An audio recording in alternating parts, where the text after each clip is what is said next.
Welcome back to the Always Reading Book Club. It is your girl Kiki Reader, and we are diving back into our Crash series. If you have not already listened to the first book in this series, which is called Crash, that link is going to be down below in the description section. Once you're finished there, you can come on over and join us as we dive into Hide.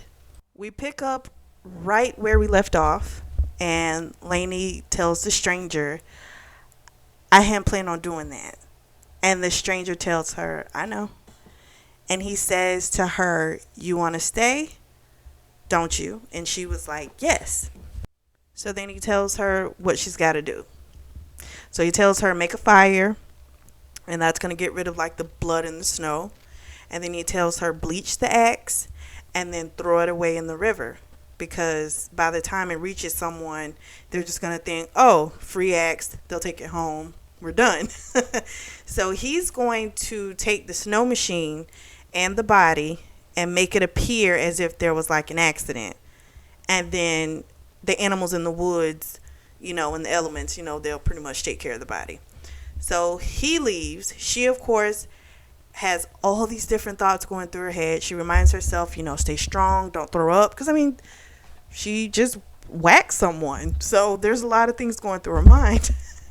And she thinks of her child and her grandma, her stepfather, her mother, and the real Trent. So she had been calling him Trent, but there was an actual guy named Trent.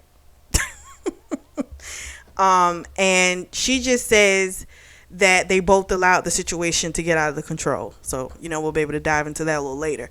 So, she even thinks about being locked up in like a padded cell, which means she's already been committed in a hospital at some point.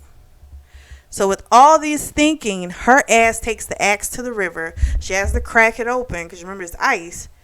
And she throws the axe in, but she hadn't poured the bleach on it. So this is going to bite her in the ass later on. So she goes back to the cabin. She tries to read like the one mystery book he had there, but she just couldn't concentrate. The stranger comes back about 2 hours later, and she tells him, the sheets smell like Michael. But she's like cuddled up in them, and she sees this controlled rage in his eyes. And he tells her, get up. So she does it. He takes the sheets. He tosses them in the fire. He bends her over and just starts fucking her. And then he tells her, you got to be punished for like offing him. She agrees. And so he smacks her ass hard like multiple times. And she eventually comes just from him smacking her ass. And he was doing it hard. Like she's going to have like some marks. So then he ties her hands and feet to the bedpost. She was like, why are you doing this? And he says, because you might start feeling guilty and then run and go confess. She doesn't think she'll run and do that, but she wants to earn his complete trust. So she's willing to go along with whatever he needs in order for her to obtain that. They were outside the next day, and the stranger asked her, why was Michael taking you to Seattle? And she told him because he thought I needed to be back in the hospital. So the stranger was like, you aren't sick. And she told him, well, not that kind of hospital, a mental facility. She told him that the first time she went, it was because her mother had said that she tried to off herself. But really what had happened was her mother had put Vicodin in her favorite pie, which was apple pie, and said, to her, that's what you get for trying to take my husband from me. So then he tells her, well, there's nothing wrong with you.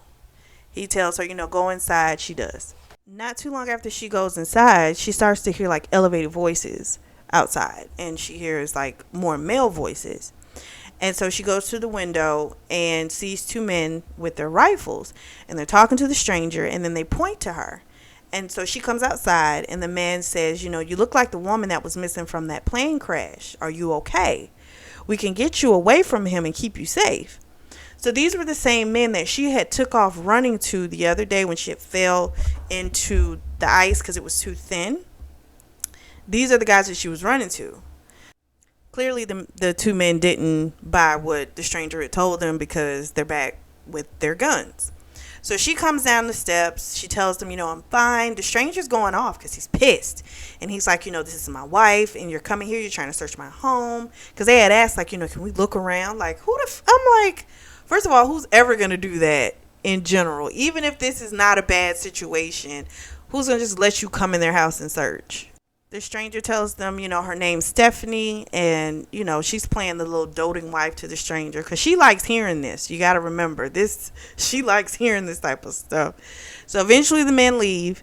They go in the cabin, and the stranger was pissed because he was like, they wanted to take you away from me. He's like, no one's going to take you away from me. Then, of course, he fucks her like super hard. So he comes inside her, and then he tells her if anyone asks her again, her name is Stephanie. He reaches in a drawer, pulls out a marriage certificate for Stephanie LaRoe Doyle and Cody Samuel Doyle. So she, of course, starts thinking, was he really married to Stephanie? And she gets jealous at the idea of him ever being with someone else. Like, that just unhinges her even more so. So she tells him, no one's going to believe it because I told the woman in town my name was Laura. Michael called me Lainey in front of her. And the stranger, he didn't deviate from what he told her to say. He's like, people will believe what you want them to believe. Okay. So he also told her, no one knows that Stephanie's dead. So we don't know if he, offed her or what. So Lainey has a flashback of when she was with Trent. Apparently, they had been broken up. And he had started dating someone else. And, of course, this did not sit well with her. She had roofied him and screwed him. And then she sent a pic from another phone because, she had been harassing the new girlfriend. So, of course, her number's blocked. Well, she has, a little burner phone that she uses. And she used that to send the picture of them in bed together. In Lainey's mind, he wanted to be with her. He just needed to be reminded. All right, so we already know Lainey has some issues that are mental. So they go to sleep, but she wakes up. She's having a nightmare. It's Michael standing over her while she's gargling blood. She tries to wake up the stranger, which doesn't work at first. She tries to wake him up, and then she starts kind of feeling on him, like trying to get him to wake up. So he's like, close your eyes, go to sleep. And then she starts trying to whine, and he grabs her neck, and she gets a little scared. And he tells her, I will always tell you if I'm going to hurt you. In other words, I will give you pain, and I'll give you pleasure as well. So she tells him, he doesn't look like a Cody. And he says, what do I look like? And she was like, I don't know. You just look like you. So he tells her the same thing. Well, you just look like you too. So now we're going to call him, I don't know. I still want to just call him Stranger. Because I don't buy that his name is Cody. The next morning, there's a cop on their porch. His name's Harry. And the stranger had told her, stick to the story before he had opened the door to talk to Harry.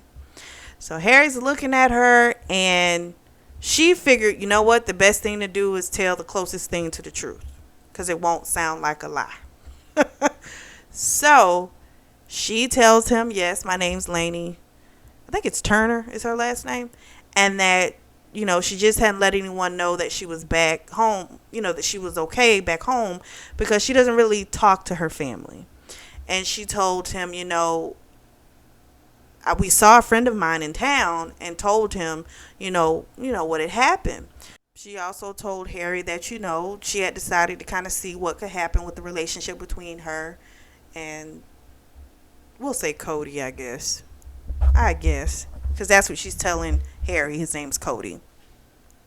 So then Harry says, well, the guy you said that, your friend, he had told us that, you were his girlfriend. And she was like, maybe he just said that to kind of put pressure on you guys to find me because I have known him since childhood. So the cops seemed to be kind of satisfied with the answer and left. He did tell him, you guys need to come down because, she's labeled as missing, so got to fill out some paperwork. And she's like, okay, okay, next time we come in town, we'll do it in the next few days. So he leaves, but he doesn't leave from the porch for a little while. They waited until they saw him completely leave, and like he was out of sight, clearly down by the river at that point. So they go outside because the dogs are like howling like nonstop, and it was because one of the dogs, Sadie, had died. And so the stranger was like super sad because he's very close. He loves his sled dogs. He loves them more than people, honestly. And so he almost had tears in his eyes, and he tried to like bury the dog, but it's too much ice. So he's like pounding at the ice. I mean, at the snow, nothing's happening. So they put him in the shed, and they're going to bury him in the spring. So they both made a pact that, they would take care of each other no matter what. So they had some conversation about her past, and he asked her, how many lovers have you had? And she was like, she tells him 3, but it was really more like a 7. I don't even think the 7's real because Lainey lies. So I don't even know if the 7's real. So she told him about her mother, trying to off her with the Vicodin pie and saying, it was an attempt, for her to off herself. And he told her, that Stephanie was an inconvenience, not someone he loved. And that made her happy because, she's always competing with something in her brain. So, in her mind. So, hey. So then he told her, strip. And when they got back inside the cabin, she did. And he finally let her suck him off because he had never let her give him a blowjob, and he did that time. So at first she wasn't getting the response she wanted from him, but once she started like gagging on his dick, that's when he started grunting and grabbing her hair and like loving it, and that's when she went crazy. And so then of course he came in her mouth, she swallowed every drop. So the next day they go down to the sheriff's office, fill out the paperwork, and they answer some more questions. She told them the same story, and they had found a carry-on bag of hers. They gave it to her.